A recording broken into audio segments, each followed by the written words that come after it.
Rebirth dangerous queen. अगर जिस इंसान से आप सबसे ज़्यादा प्यार करते हो वही आपकी मौत का रीज़न बन जाए तो क्या होगा। अनन्या मल्होत्रा ने कबीर मेहरा के लिए अपनी पूरी ज़िंदगी दांव पर लगा दी थी, लेकिन बदले में उसे मिला सिर्फ धोखा। उसके बॉयफ्रेंड और उसकी बेस्ट फ्रेंड ने मिलकर सिर्फ उसका दिल ही नहीं तोड़ा बल्कि उसकी जान भी ले ली। लेकिन मौत के बाद किस्मत ने अनन्या को एक और मौका दिया। 5 साल पहले वापस जाकर अब अनन्या सिर्फ एक चीज़ चाहती है, बदला। इस बार न वो प्यार में अंधी होगी, ना किसी पर ट्रस्ट करेगी, क्योंकि अब शिखर नहीं शिकारी वापस आ चुकी है। सुनिए एक डेंजरस रिवर्थ लव स्टोरी, मौत से वापस। रात के करीब 11 बज रहे थे और दिल्ली की ठंडी हवा सुनसान हाईवे पर तेज रफ्तार से चल रही थी।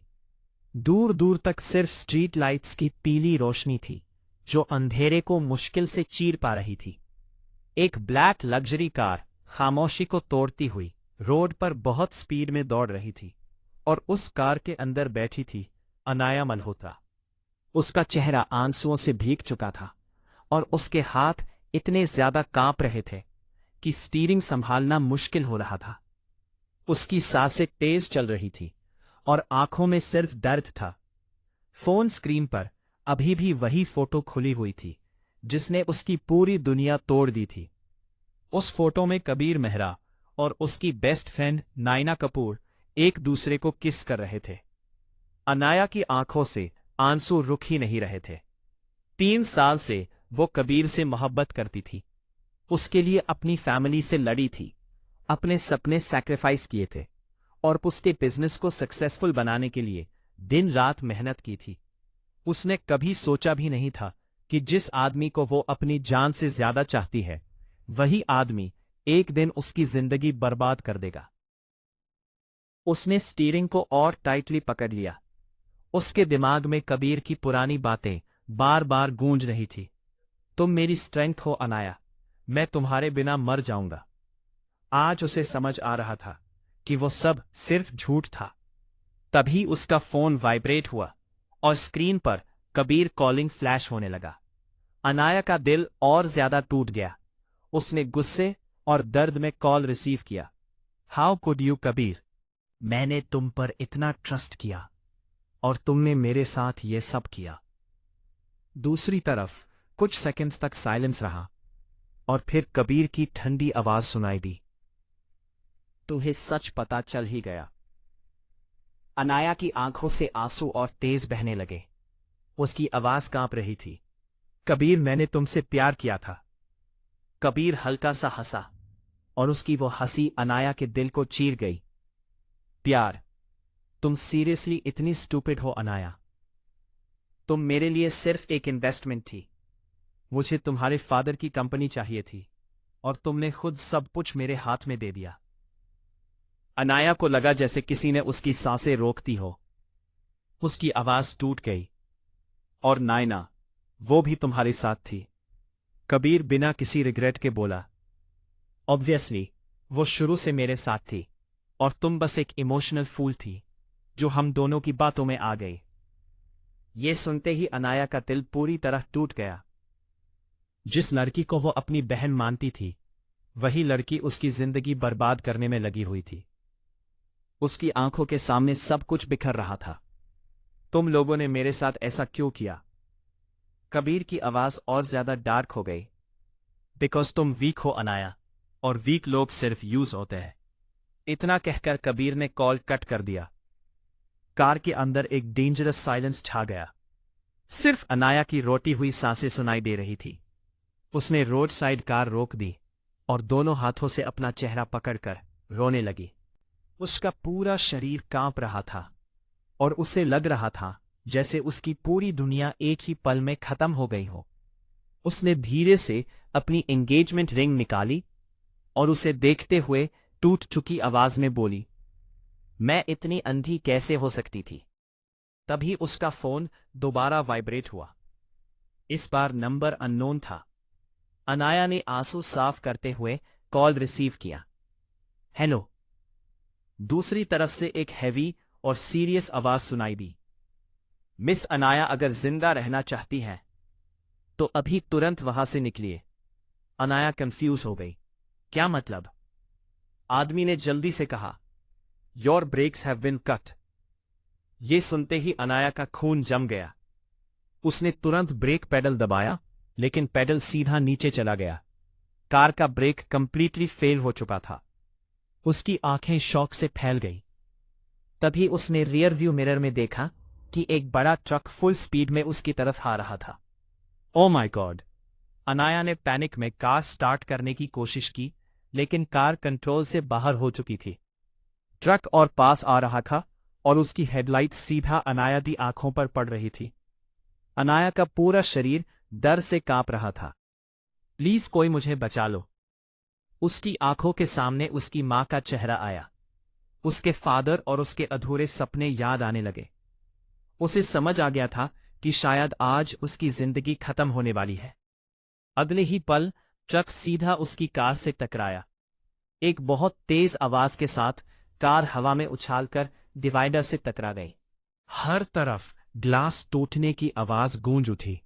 कार के अंदर स्मोक भर गया और अनाया का सर स्टीयरिंग पर जा लगा। उसकी बॉडी से खून बह रहा था और उसकी सांसें धीरे धीरे टूट रही थी। ब्लर विजन में उसने किसी को अपनी तरफ आते हुए देखा। ब्लैक शूज और एक्सपेंसिव सूट पहने वो आदमी धीरे धीरे उसके पास आया और फिर अनाया ने उसका चेहरा देखा। कबीर। अनाया की आंखों से आंसू बह निकले। कबीर उसके सामने खड़ा था और उसके लिप्स पर एक क्रूएल स्माइल थी। Good bye Anaya. अनाया की आंखों में हॉरर भर गया। तो ये एक्सीडेंट नहीं था। कबीर उसके पास झुककर धीरे से बोला, तुम्हारी डेथ हम दोनों ने प्लान की थी और तुम्हारे मरते ही तुम्हारे फादर की कंपनी ऑफिशियली मेरे नाम हो जाएगी। अनाया की सांसें टूटने लगी। उसने पूरी जान लगाकर कबीर का हाथ पकड़ने की कोशिश की, लेकिन उसमें इतनी ताकत ही नहीं बची थी। कबीर बिना किसी इमोशन के वहां से चला गया और अनाया अकेली खून में लिपटी हुई मरने लगी। उसकी आंखों से आंसू बहते रहे और मरते मरते उसने धीरे से कहा, अगर मुझे एक और चांस मिला तो मैं तुम सबको बर्बाद कर दूंगी। उसके बाद उसकी सांस रुक गई और हर तरफ अंधेरा छा गया। फिर अचानक एक लाउड अलार्म की आवाज रूम में गूंजी और अनाया एक झटके से उठकर बेड पर बैठ गई। वो जोर जोर से सांसें ले रही थी और उसका पूरा शरीर पसीने में भीगा हुआ था। उसने पैनिक में अपने हाथ देखे। ना कोई खून था और ना ही कोई इंजरी। मैं जिंदा हूं। उसने शॉक में पूरा रूम देखा और उसका दिल जोर से धड़कने लगा। Pink curtains, white study table, wall clock. यह उसका पुराना रूम था जहां वो 5 साल पहले रहती थी। अनाया तुरंत बेड से नीचे उतारी और मिरर के सामने जाकर खड़ी हो गई। मिरर में वही पुरानी अनाया खड़ी थी। Young face, long brown hair, बिल्कुल वैसे ही जैसे वो 5 साल पहले थी। तभी उसकी नजर कैलेंडर पर पड़ी और डेट देखते ही उसके पैरों तले जमीन खिसक गई। 5 जून 2021। ये वही दिन था जिस दिन कबीर ने उसे प्रपोज किया था। अनाया की सांसें रुक गई। मैं पास्ट में वापस आ गई। तभी उसका फोन वाइब्रेट हुआ और स्क्रीन पर नाम फ्लैश हुआ, कबीर कॉलिंग।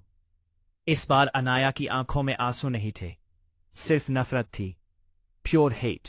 उसने धीरे से कॉल रिसीव किया और दूसरी तरफ से कबीर की स्वीट आवाज सुनाई दी। Good morning princess, ready for the best day of your life. Anaya कुछ सेकंड्स तक चुप रही और फिर उसके लिप्स पर एक डेंजरस स्माइल आई। हाँ कबीर, इस बार बहुत स्पेशल होने वाला है। एपिसोड 2, नई जिंदगी का पहला खेल। अनाया फोन कान से लगाए खामोश खड़ी थी और दूसरी तरफ कबीर की स्वीट आवाज अभी भी चल रही थी। अगर ये पुरानी अनाया होती तो शायद उसकी हर बात पर ब्लश करती और उसके एक मैसेज पर पागल हो जाती। लेकिन अब सब कुछ बदल चुका था। अब वो वही मासूम लड़की नहीं थी जो प्यार में अंधी हो गई थी। अब उसके पास फ्यूचर का हर सच था और इस बार शिकार कबीर होने वाला था। कबीर हल्का सा हंसा और प्यार से बोला, क्या हुआ बेबी, इतनी चुप क्यों हो? मैं तुम्हें आज सरप्राइज देने वाला हूं। अनाया की आंखों में ठंडी नफरत चमकी, लेकिन उसने अपनी आवाज नॉर्मल रखी। रियली? मुझे भी आज तुम्हें एक सरप्राइज देना है। कबीर एक्साइटेड हो गया। ओह वाओ, तो फिर आज का दिन परफेक्ट होने वाला है। अनाया धीरे से मुस्कुराई। हाँ कबीर, बहुत परफेक्ट। कॉल कट होते ही अनाया का चेहरा इंस्टेंटली कोल्ड हो गया। उसने मिरर में खुद को देखा और धीरे से अपने रिफ्लेक्शन को टच किया। 5 साल पहले की अनाया, ना कोई धोखा, ना कोई जख्म, ना कोई बर्बादी, लेकिन उसके दिल में अब भी उस रात की हर चीज जिंदा थी। ट्रक की आवाज, खून, कबीर की स्माइल, नैना का बिट्रेयल। उसकी आंखों में डेंजरस एंगर भर गया। इस बार तुम लोग मुझे बर्बाद नहीं करोगे। तभी रूम का डोर नॉक हुआ और उसकी मां अंदर आई। मीरा मल्होत्रा एक एलिगेंट और केयरिंग वुमन थी जो हमेशा अनाया की टेंशन समझ जाती थी। बेटा तुम ठीक हो? तुम्हारी तबीयत तो खराब नहीं लग रही। अनाया अपनी मां को देखते ही इमोशनल हो गई। पिछली जिंदगी में अपने बिजनेस और कबीर के चक्कर में उसने फैमिली को इग्नोर कर दिया था, और जब उसकी डेथ हुई तब उसकी मां हॉस्पिटल में थी। अनाया की आंखों में आंसू आ गए और वो भागकर अपनी मां को हग कर लिया। मीरा शॉक हो गई। अनाया क्या हुआ? अनाया बस उन्हें टाइटली हग करके खड़ी रही। उसकी आंखों से आंसू साइलेंटली गिर रहे थे। मां आप मेरे साथ ही रहना। मीरा प्यार से उसके बाल सहलाने लगी। पागल लड़की, मैं हमेशा तुम्हारे साथ हूं। अनाया ने आंखें बंद कर ली। इस बार वो अपनी फैमिली को कभी हर्ट नहीं होने देगी। नीचे हॉल में ब्रेकफास्ट टेबल पर उसके फादर राज मल्होत्रा ऑलरेडी बैठे हुए थे। राज मल्होत्रा दिल्ली के टॉप बिजनेसमैन में से एक थे और उनकी कंपनी करोड़ में चलती थी। पिछली लाइफ में कबीर ने इसी कंपनी को छीन लिया था। राज न्यूज़पेपर पढ़ते हुए बोले, अनाया आज शाम को मेहरा फैमिली डिनर पर आ रही है। कबीर तुमसे ऑफिशियली एंगेजमेंट की बात करना चाहता है। ये सुनते ही अनाया के अंदर गुस्सा उबाल पड़ा, लेकिन उसने अपने इमोशंस कंट्रोल किए। पिछली लाइफ में इसी डिनर के बाद उसकी जिंदगी बर्बाद हुई थी। राज ने उसकी तरफ देखा। तुम खुश नहीं लग रही। अनाया हल्की सी स्माइल करते हुए बोली, बस थोड़ा टायर्ड हूं डैड। राज ने प्यार से कहा, कबीर अच्छा लड़का है, मुझे लगता है वो तुम्हें बहुत खुश रखेगा। ये सुनते ही अनाया के दिल में दर्द हुआ। अगर उसके फादर को सच पता होता तो शायद वो कबीर को जिंदा गाड़ देते। अनाया ने धीरे से कहा, डैड हर इंसान वैसा नहीं होता जैसा वो दिखता है। राज कंफ्यूज हो गए, लेकिन कुछ बोले नहीं। ब्रेकफास्ट के बाद अनाया सीधा अपने रूम में चली गई और लैपटॉप ओपन किया। उसने कंपनी के पुराने फाइल्स चेक करने शुरू किए।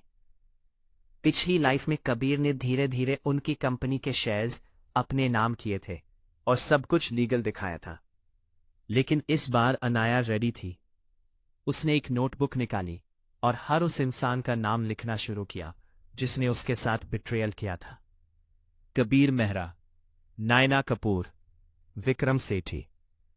हर नाम के साथ उसकी आंखों में रिवेंज और गहरा होता गया। तभी उसका फोन वाइब्रेट हुआ। मैसेज फ्रॉम नायना। बेब रेडी रहना, आज कबीर तुम्हें प्रिंसेस जैसा फील करवाने वाला है। अनाया ठंडी स्माइल करने लगी। प्रिंसेस नहीं नायना, क्वीन। उसने मैसेज इग्नोर कर दिया और वार्डरोब के पास जाकर खड़ी हो गई। पिछली लाइफ में वो सिंपल और इनोसेंट कपड़े पहनती थी क्योंकि कबीर को वही पसंद था, लेकिन आज उसने एक स्टनिंग ब्लैक ड्रेस निकाली। आज से सब कुछ मेरी मर्जी से होगा। शाम होते ही पूरा मल्होत्रा मैंशन लाइट से जगमगा उठा। मेहरा फैमिली ऑलरेडी वहां पहुंच चुकी थी। कबीर ब्लैक सूट में खड़ा चार्मिंग स्माइल दे रहा था और उसके पास नैना भी खड़ी थी जो फेक हैप्पीनेस शो कर रही थी। जैसे ही अनाया स्टेयर से नीचे उतरने लगी, सबकी नजरें उस पर टिक गई। ब्लैक ड्रेस में वो इतनी ब्यूटीफुल लग रही थी कि कुछ सेकंड्स के लिए कबीर भी उसके देखते रह गया। लेकिन अनाया ने उसकी आंखों में वही ग्रीड देख ली जो पिछली लाइफ में नहीं देख पाई थी। कबीर उसके पास आया और उसका हाथ पकड़कर बोला, "you look gorgeous baby." Anaya ने फेक स्माइल दी। "थैंक्स।" नैना एक्साइटेड होकर बोली, "ओ माय गॉड अनाया, तुम तो लिटरली किसी क्वीन जैसी लग रही हो।" अनाया उसकी आंखों में देखते हुए धीरे से बोली, "क्वीन ही हो।" नैना ऑकवर्ड हो गई। डिनर स्टार्ट हुआ और सब लोग एंगेजमेंट की बातें करने लगे। कबीर परफेक्ट जेंटलमैन बनने का ड्रामा कर रहा था। पिछली लाइफ की अनाया उसकी हर बात पर पिघल जाती थी, लेकिन आज वो उसकी हर फेक स्माइल के पीछे छुपा जहर देख सकती थी। तभी कबीर सडनली चेयर से खड़ा हुआ और सबके सामने एक डायमंड रिंग निकालकर घुटनों पर बैठ गया। अनाया का दिल एक सेकंड के लिए रुक गया। पिछली लाइफ में इसी मोमेंट पर उसने बिना सोचे हाँ कह दिया था। कबीर प्यार भरी आवाज में बोला, "अनाया मल्होत्रा, क्या तुम मुझसे शादी करोगी?" पूरा हॉल स्माइल कर रहा था। सबको लग रहा था अब अनाया खुशी से हाँ बोल देगी। लेकिन इस बार स्टोरी अलग थी। अनाया ने कबीर की आंखों में देखा और फिर धीरे से मुस्कुराई। उस स्माइल को देखकर कबीर को पहली बार अजीब सा फियर फील हुआ। अनाया उसके पास गई और उसके हाथ से रिंग ले ली। सब खुश हो गए, लेकिन अगले ही सेकंड अनाया ने वो डायमंड रिंग वाइन ग्लास में गिरा दी। पूरा हॉल शॉक में जम गया। कबीर की स्माइल गायब हो गई। अनाया उसकी आंखों में देखकर धीरे से बोली, "शादी मैं तुमसे।"